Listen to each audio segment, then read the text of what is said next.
לא להעליב אותך, גם אתה לא יכול לעשות, וזה פשוט מדהים בעיניי. אני רוצה רגע להגיד בוקר טוב, יותר נכון צהריים טובים, מה שמכן?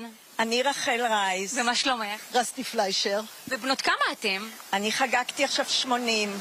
ואת? אני אתמול 78. לפני שהגעתם לכאן, באמת עשיתם את הדברים האלה? התנסיתם בגלישה, בסאפ, בקטמרן?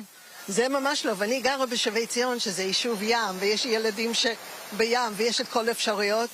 היה לי מין מחסום לים, וכאן, בזכות מכון לתבונה והפעילות הזאת, זה נשבר, ואני בים.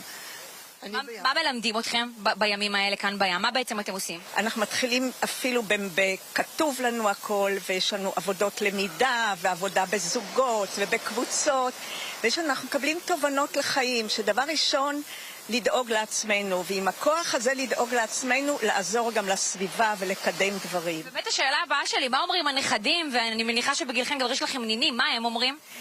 מאוד גאים, ואני בטוחה שאחרי שהם יראו שככה הייתי בספה ובסאפ הזה, הם יהיו גאים.